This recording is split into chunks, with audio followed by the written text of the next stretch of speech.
Welcome to the latest episode of the Caucus Corner. This podcast brings legislators and New Yorkers together to discuss some of the most pressing issues facing our state from the perspective of people of color.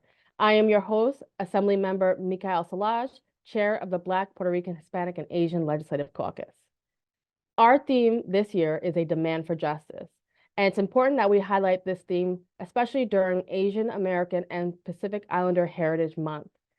The idea to celebrate these communities during May came into fruition in 1977 when a Chinese American advocate by the name of Jenny Zhu spoke to her representative, New York State Representative Frank Horton. During the conversation, Ms. Zhu expressed her frustration with the lack of visibility for the AAPI community in the United States. Her great-grandfather was one of the thousands of Chinese immigrants who helped build the Transcontinental Railroad. In Ginny's eyes, these immigrants never received the recognition they deserved for building some of the most important and culturally significantly defining infrastructure in our country. What's worse is that her great-grandfather was killed because of his race due to the anti-Asian sentiment that was plaguing our nation. Horton was so moved by the story that he introduced a proposal that would make the first week of May Asian Pacific Heritage Month. So I am joined by some great advocates, as well as one of the most amazing assemblywomen that is covering Manhattan. And we are going to have a great conversation. So I want to give an opportunity for our panelists to introduce themselves. So first, the dynamic Assemblywoman Grace Lee. Are you on the line? I'm here. Thank you, Chairwoman. It is so great to be here. Hi, everyone. I'm Assemblymember Grace Lee. I represent Assembly District 65, which is Lower Manhattan. I'm proud to be the first Korean American woman ever to serve in the state legislature and to represent a historic Asian American community in Lower Manhattan, which is Manhattan's Chinatown. Thank you. Thank you, Grace, for being here. Next, we have the Director of Policy and Government Relations at the Coalition for Asian American Children and Families, Felicia. Hi, everyone. Thank you for bringing us to this space to share more about our communities. I'm Felicia Singh, Director of Policy and Government Relations at the Coalition for Asian American Children and Families. CACF's mission is to advocate for equity and opportunity for marginalized AAPI children and families. Thank you. Thank you for having us here. And then next, I'd like to introduce the Deputy Director of Research and Policy at the Asian American Federation. Andrew, are you on the line? Hey y'all, yeah, I am on the line. This is Andrew Santa Ana. I use the pronouns he and they. Yeah, and I'm the Deputy Director of Research and Policy at the Asian American Federation. Well, I thank you all for being here to have this conversation. And as you know, the story goes on that Asian Pacific Heritage Week turned into a month-long celebration, as we know, in 1992. And it's inspiring to see that, we can turn our pain into purpose, tragedy into a trajectory that can really empower our communities. And so, with what we know, the constant plague of anti-immigrant rhetoric, how does the visibility of the AAPI community change since, 1978 and, 1992 to now? Well, I'll go ahead and start. I mean, I think that there has been not only an awareness amongst other communities about what it means to be Asian American, but I think even within our own communities, a recognition of and better understanding of how we view ourselves as Asian Americans and how we present and come to the table in different spaces as Asian Americans. I am really proud as a first-term legislator to have come in with a historic number of Asian Americans representing districts across New York in the New York State Legislature. This year we have 12 Asian American legislators. And here up in Albany, we are fighting and advocating for all the things, just like whether it's recognition during Asian American Heritage Month, but also for the things that are so critical to our communities, including funding in the state budget, policies that reflect our community, like making Lunar New Year a statewide school holiday, and addressing the pains of our community as well, with bills such as the Hate Crimes Modernization Act.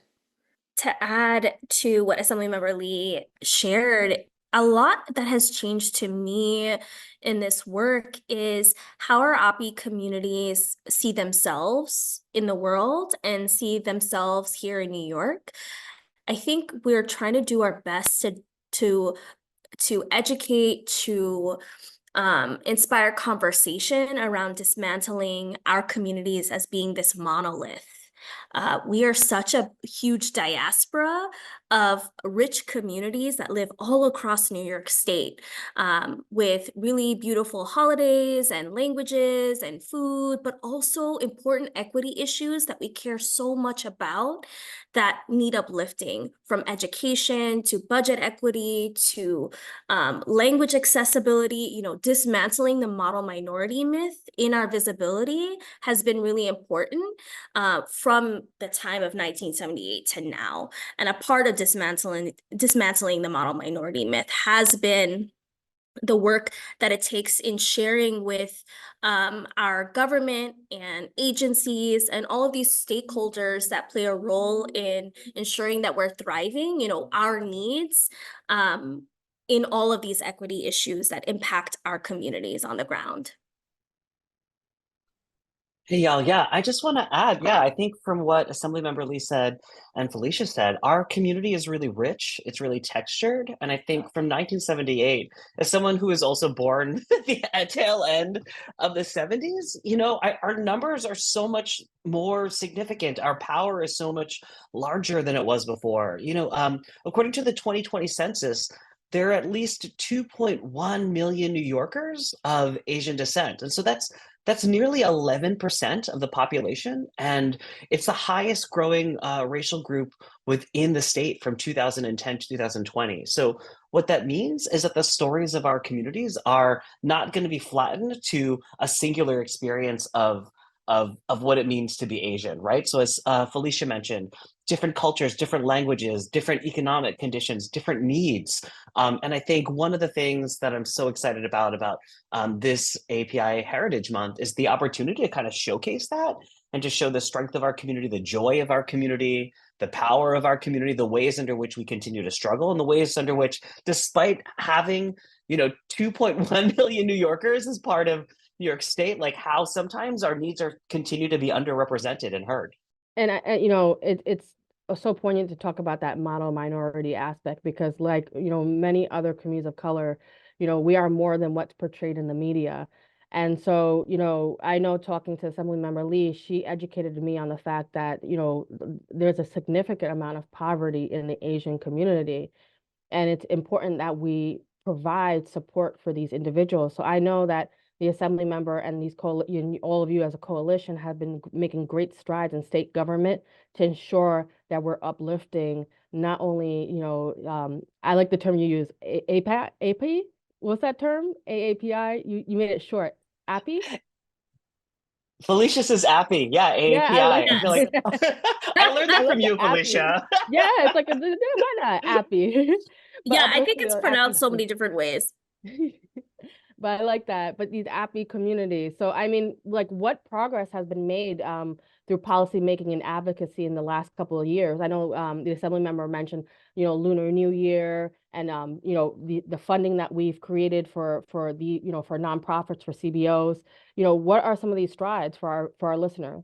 Yeah, I think, well, I want to say, like, when you first introduced this concept of a podcast to talk about what we're doing in Albany for the AAPI community and to uplift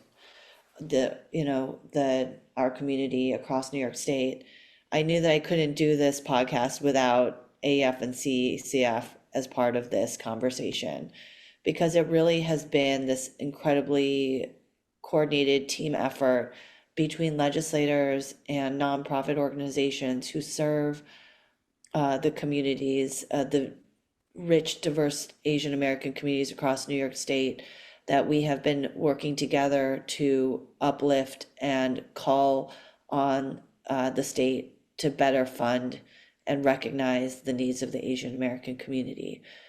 So I want to hand it off to Felicia to talk more about the Equity Budget Coalition, and Andrew as well, to kind of talk about how we're doing that. Absolutely. And we're so grateful to have champions in the state legislature, Assemblymember Lee, Senator Liu, Senator Chu, Senator Cooney, the entire APA task force uh, to really help spearhead what is so important about the EBC, which is establishing equity across the state for our AAPI communities. And what that really means is that this is a part of actually dismantling the model minority perception that we have within our communities. You know, the model minority perspective is what is causing a wedge between the AAPI community and other marginalized communities. It was used as a wedge. And what was really worse about it was it took away the narrative of the AAPI struggle here in the United States, but also in New York, about the issues that we face when it comes to welfare, when it comes to poverty and education, et cetera. So the AAPI EBC was established in 2020 when we were also facing a rise in anti-Asian hate during the COVID-19 pandemic as well. And so it was about really making sure that CBOs across the state are being able to receive the funding to help set themselves up for success, to provide services on the ground for communities. And so now going into our fourth iteration of our AAPI EBC and funding that we're so grateful for, we were able to restore a historic amount of funding of $30 million to our CBOs. And that goes towards a diverse array of funding of services, from legal assistance to housing services, domestic violence services, language accessibility. I mean, you name it, our communities are being uplifted through this type of programming that particularly focuses and targets our AAPI community. I'd love to leave some space for Andrew to add on about his experience and just our co-collaboration as two organizations leading the way. Yeah, again, totally thumbs up. I agree with everything that was just said. And I just want to add, right? So, I think the history of the EBC is really important because it came about during a time under which the AAPI community was under attack, right? So negative stereotypes about Asians through the COVID pandemic, and that led to a lot of violence against AAPI community members, right? On the subway, in our communities, folks were fearful of going outside. In addition to sort of seeing their communities under attack, it was this opportunity in an unprecedented way for the AAPI community to organize and to get together across, sort of different community experiences. So, the Chinese community, the South Asian community, the Korean community, communities across New York State to say, hey, right, like, there's a role for government to play and to help uplift our communities, to recognize that our communities have needs, to recognize that our communities, despite the sort of negative perception of the model minority myth that says that AAPI folks are super successful and rich and well, sort of well-resourced, the reality is that a significant number of the AAPI community lives in poverty. So in New York State, the population of AAPI folks living in poverty is in fact higher than the population of sort of Caucasian and white folks, right? So like the stories that weren't told had an opportunity to be surfaced during the pandemic. And over the last 3 years, we really have had the benefit of a collaboration between community groups and our government champions to tell a different story, to tell a story, of course, that includes tragedy and joy, but how do we transform that? How do we activate that? How do we organize it? And then how do we resource those communities? Because as y'all know, like the history of Asian American and AAPI folks in New York City and New York State and around the country is one that continues to be told. And that history, is something that not a lot of people know about. Like, so for example, growing up, I had one friend, a Chinese American friend whose parents were born and raised in Chinatown. And I was like, whoa, like you guys are like you're already like second or third generation, right? And so I think when we think about like the history of AAPI folks in New York City, of course it's rooted in Chinatowns, but of course there have been post 1965, waves of Southeast Asians, South Asians across the Asian diaspora who are making New York City and New York State home, in addition to folks that who are coming to New York State and the United States as refugees, and that all adds different layers to that story. And of course, again, while there are very many successful AAPI New Yorkers, that story is not universally true, and the role of advocates is to help raise those stories and to identify our needs, right? Because it's not just poverty. It's that we have seniors who have needs. There's language access needs. There are folks that are struggling with mental health issues. And for us, I mean, as someone who, like the idea of talking about mental health is so taboo, right? Like in communities, sort of keep your head down, keep working, shake it off, just keep working hard. And the opportunity to fund mental health work through things like the EBC again creates the opportunity to tell a different story, to talk about how sometimes our communities struggle, or sometimes we're not okay, and it's okay to say that. And the idea of getting resources to those communities or be able to talk about anti-violence are all just, like stuff that's in some cases feels really obvious, but frankly on a larger scale isn't really widely known. And so it's just, again, like a really important work that I certainly see as part of the Federation, as part of our mission, to work in collaboration with folks along, legislators and community members. And on that note, Felicia and Andrew, I want to give you an opportunity to also talk about your organization, because it's really that partnership between government and CBOs that helps us really connect with the people and uplift them. So, that like what challenges has your organization seen, and what actual benefits also has your organization seen as well? Yeah, so at the Asian American Federation, we are a federation. So we work with over 70 community-based organizations around the city and state, and through the EBC even more, working on issues that affect the AAPI community. So what that looks like at the federation is our work that includes research work. So if you go to our website, there's a ton of reports. We recently released one on Korean seniors. We have one on mental health. We're releasing one relatively soon on some recent elections that have happened. So we think about how do we translate the story of our community through data, and how do we tell that story? We also do work with small businesses, right? So through the pandemic, we learned that immigrant small businesses are incredibly important to the survival of our communities. And how do we make sure that those businesses have access to government resources, that they're the information about their businesses that are like cooking like bomb Korean Chinese food, like make sure that they have like a presence online. How do we make sure, again, that the story of mental health and anti-Asian violence is also told and resourced, right? So the community members that have experienced anti-Asian violence along the spectrum from microaggressions to physical violence to emotional violence to fear for their grandparents, their children, and their communities, how do we connect those folks to resources? And then, of course, how do we talk about some of the other important work we do around supporting nonprofits? So our community, right, at AAF is supporting nonprofits, and where are they along that journey? Are they sort of just getting their first grants? Are they doing deep community work and volunteer run? So for us at the Federation, it is that mix of supporting our communities through, through research, through mental health work, through small business work, through advocacy, through work with seniors, through work with civic engagement. I don't want to underscore how much of a big deal and groundbreaking it is that Assemblymember Lee is part of a class of Asian Americans from Senator Chu to even the groundbreaking career of Senator Liu, like to be able to be visible and to be seen as leaders of the community of people that, I know this is sort of like a stereotype, but these folks look like us. Like they speak the languages that are spoken in our homes. They practice the same cultural traditions. It is not a mistake, right?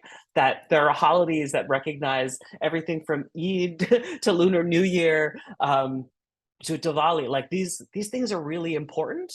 And it shows the history and future of New York is one that recognizes the diversity and richness of our communities, and one under which there's that kind of the beauty of that partnership. So I feel like I could talk about this forever, but I'm gonna kick it to Felicia because we tag team pretty well, so we could talk about the awesome work of CACF, because I'm also a really big fan the work that they do with youth, which I think, if we're talking about the future of New York, CACF also has like such a stronghold and a lot of leadership in that regard. I just want to just point out something important you said, that representation matters, especially for communities of color. So I really appreciate you making that note. Thank you. Yeah, for sure. The whole time you were speaking, I was like, yeah, snaps, clapping. I'm like, yeah, that's right. I like felt the energy and the excitement, and also the inspiration by what you shared, Andrew. Thank you for that. I think at the end of the day, like, all of our organizations are doing the work so that we can uplift our community in a variety of ways, and representation is definitely one of them. But like I shared before, CACF's mission is to advocate for equity and opportunity for marginalized API children and families. We are building a community too powerful to ignore. And the way that we do this is that we train the next generation of leaders for our community in 3 different ways. We have our ASAP program, which is our Asian student advocacy program. And what it does is we identify students across New York City who take part on this pretty much like a year-long program where they build and create campaigns on issues they really care about. Some of them are anti-harassment and bullying.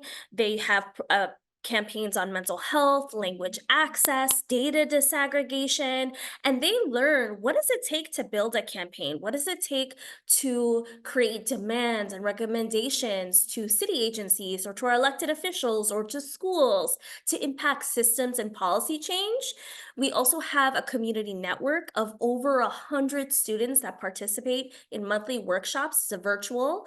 And then lastly, we also have Healing Ourselves, Healing Our Communities. And we're so lucky that at the AAPI Summit, the first inaugural summit, which is being coordinated by Assemblymember Lee and so many of our champions that we're so grateful for and excited about, we're gonna share more about our Healing Ourselves, Healing Our Communities, which is a program started at CACF that focuses on youth mental health and healing. And this iteration that we'll hear more about at the summit, but also I'll share a little bit right now, is focusing on how can our youth take the lead in healing their communities and healing themselves by being peer leaders, by training their friends, their classmates, about what it means to take care of our mental health, to talk about our mental health, to burst taboos around, like Andrew had shared, around mental health. And then, of course, we have our policy side at CACF, where we do co-lead on the Equity Budget Coalition. We have our AA-NHPI curriculum bill, where we are trying to get Asian history throughout schools in New York State, which is really exciting.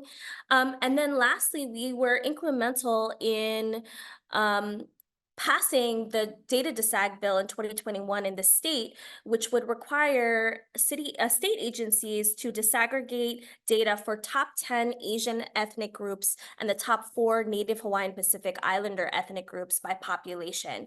There's a 2-year implementation timeline overall on this, and that's one way that we're ensuring that community is more invisible as well. More visible. And I appreciate everything you say, especially highlighting the fact that the summit is happening. And so when this drops, people still can register for the AAPI summit. And so Assemblymember Lee, can you talk a little bit about the inspiration for the summit and also how people can sign up? Yeah, I am really excited about May 9th, Thursday, May 9th. We are hosting our very first AAPI Summit in Albany. We have over 325 RSVPs, close to 350 RSVPs actually, for the event. So it's going to be the most Asian Americans ever seen in Albany, I will tell you. And it's going to be bigger. We're going to keep growing it. But this is really an opportunity. That this year's theme is empowerment through representation. And it, speaks to what we've been talking about here, which is how do we show up for our community, empower our community, use the representation that we currently have to to um, to bring visibility to the needs of the Asian American community, and how do we continue to build on that.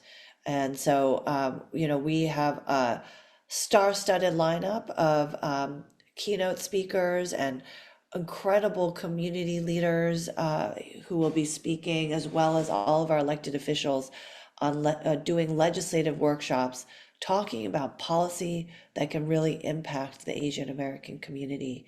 And we're hoping to just really inspire everyone and to get people and legislators really focused on what it takes to really help to build power for the Asian American community. You can sign up at our website. It's New York's NYS AAPI Summit.com. There's a register button there. We have some buses going as well from Manhattan, Brooklyn, and also Rochester. We have a bus coming from Rochester. So all of that information is on the website, and we'd love as many people to participate as possible. And I want to just give a nod to the to the Black, Puerto Rican, Hispanic, Asian Legislative Caucus for the organizing they have been doing for communities of color, as well as the Hispanic Puerto Rican Task Force for the work that they have been doing in their communities.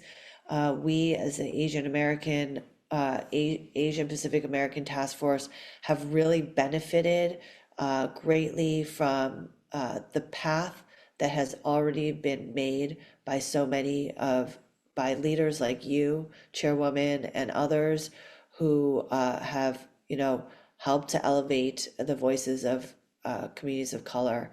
And so, we are looking to build the Asian American AAPI Summit in a similar form to some of the other conferences that we see happening in Albany that have been organized for many years by other groups. And I'm really grateful for all the support that so many people have given to us to make this possible. Well, it's important that we galvanize and organize, and our communities have historically been left behind, so it's now time for our shine.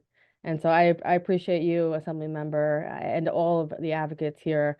So let's end on a hopeful note. I have just two more questions that will help our listeners understand that our future is bright. And so the first one is, there are many AAPI-led initiatives and organizations out there. How do listeners get involved or support some of the work that's currently being done?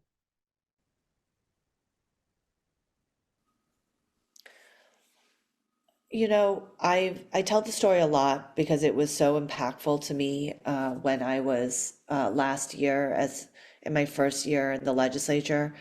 I ran into a group of young Asian American youth who were actually skipping the day from school, believe it or not. And I asked them, "What are you doing in Albany? Is this your first time?" And it was their first time for all of them.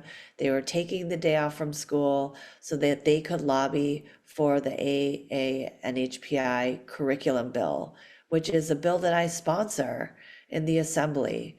And it was at that moment that I realized that the work we do and the representation that we have is inspiring people in so many different ways. And for the first time, this group of young kids saw themselves reflected in the policy of the work that we were doing in Albany. And that was such an incredible moment for me, and an incredible moment of recognition of the power of the work we do as representatives of the Asian American community. Far too often, I think the Asian American community has not looked to government and to politics as a way of helping to uplift their communities. And I think that we have underestimated the power of representation.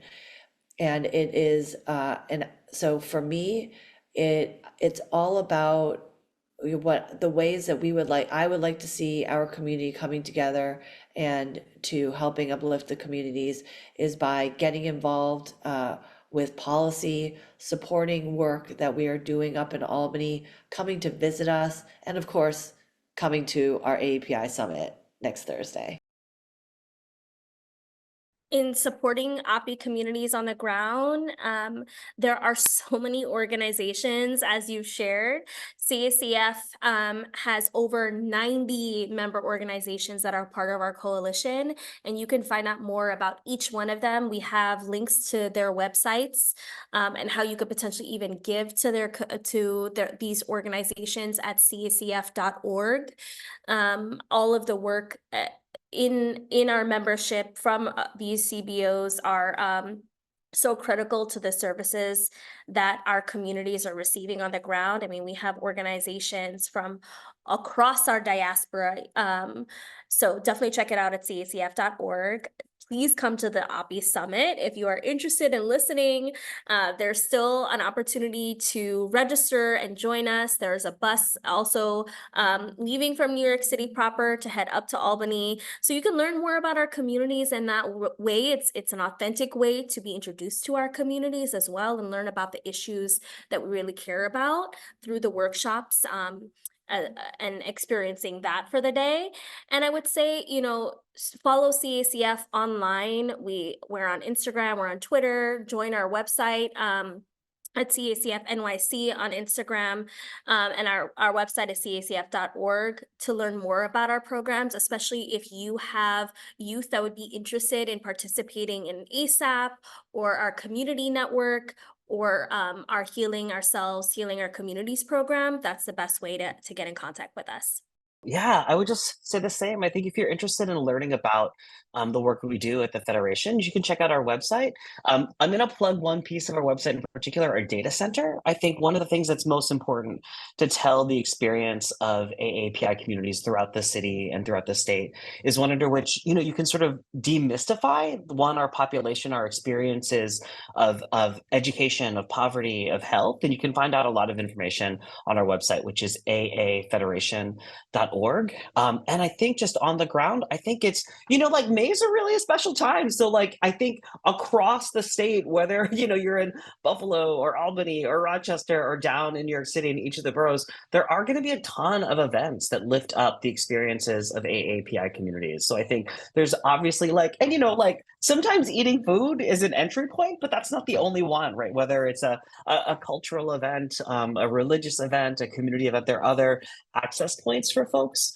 So I would just say, check out those community events. As Felicia mentioned, there's a ton of really great organizations doing amazing work to lift up the experiences of young people, of seniors, of folks who have experienced domestic and intimate partner violence, folks that are trying to get folks engaged for the 2024 election, right? So there's no shortage of ways that you can get resourced and get information about things that are going on the ground level. So I think the more that we can show that AAPI New Yorkers have power, that we're visible, that we're not going anywhere. I do want to just sort of add one addendum to what I said earlier, because I do think representation is important, but it's also action, right? And so, while our communities are diverse, it's important for us to be able to find leaders who can speak to the issues that we care about, that not only look like us and speak our language, but understand the ways under which our struggles are connected and the ways that our success is connected.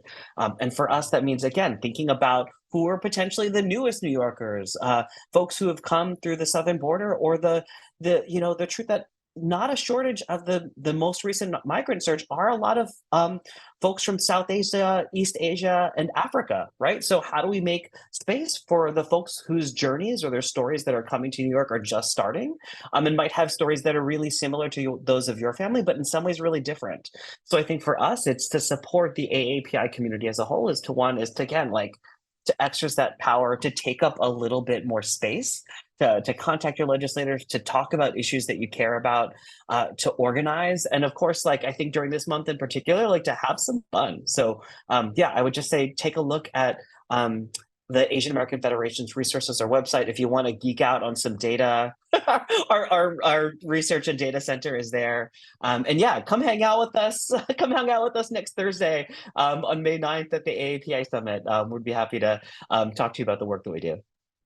And just, we'll end on this. Assemblywoman, like, what hope do you have for the future of the AAPI community? I just want to see more Asian Americans engaged in government and view it as a path to empower communities. I am the first Korean American woman. I do not want to be the last. And I hope that, all of the work that we do together lays the groundwork for a legacy of engagement and empowerment for our communities. And that's a great point to end on, because the more diverse that government is, the more responsive to the people. And so I just want to thank our guests, Felicia, Andrew, and Assemblymember Lee. Thank you for being on. And that wraps up this episode of the Caucus Corner. I encourage you to follow all our panelists, as well as follow the BPH Caucus on Instagram, Twitter, and all social media. But once again, thank you for coming to the Caucus Corner. Bye. Thank you. Thank you. Bye. Thanks for having Take us. care, y'all.